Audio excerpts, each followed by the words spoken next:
अस्सलामुअलैकुम दोस्तों,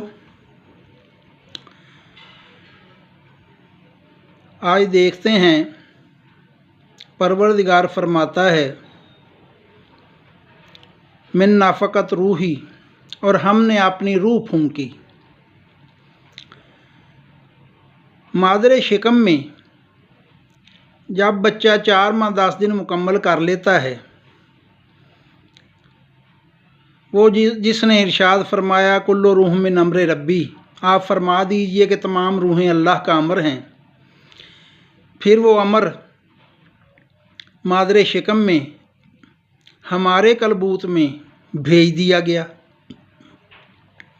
पहले भी हम मरे हुए थे, जब वो भेजा तो हमने ज़िंदगी महसूस की।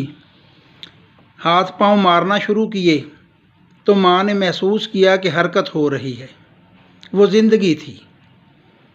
फिर एक ख़ास वक़्त में हम अपने उस अमर की वापसी के लिए परवरदिगार ने जो टाइम मुकर्रर किया था, जब वो वापस किया तो वो बुत जैसे 4 माह 10 दिन से पहले से मुर्दा था, वो वैसे ही मुर्दा हो गया।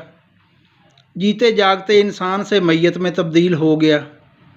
और फिर वापसी का कसद हुआ तो वो मुर्दा हमने जहाँ से लिया था कि हर चीज़ अपने असल की तरफ लौटती है, वो ज़िंदा करने वाली जहाँ से आई थी वहीं लौट गई।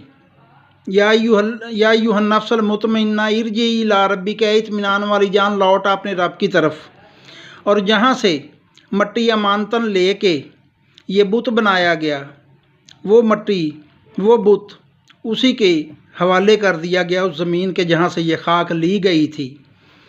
तो हमारा ये आना और फिर हमारा लौट के जाना, अल्लामा इकबाल ने बहुत ही एक ख़ूबसूरत शेर में इसको उजागर किया है कि हमारा आना कैसा था और हमारा जाना कैसा है।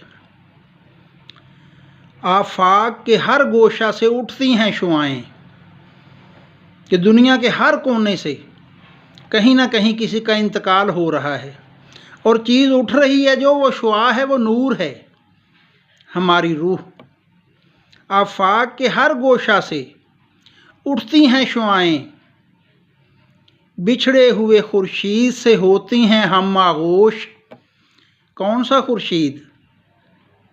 बिछड़ा हुआ खुर्शीद, वही परवरदिगार जिससे जुदा हुए यहाँ आ गए। अब वापसी हुई तो उसने पुकारा है इत्मीनान वाली जान लौटा अपने रब की तरफ।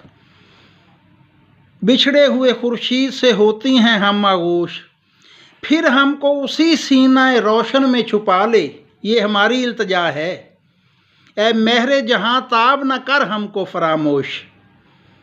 कैसा खूबसूरत नक्शा खींचा है शायर मशरक़ ने कि आफाक के हर गोशा से उठती हैं शुआएं, बिछड़े हुए खुर्शीद से होती हैं हम आगोश, फिर हमको उसी सीना रोशन में छुपा ले। ए महरे जहाँ ताब न कर हमको फरामोश। सलामत रहें, जज़ाकल्लाह।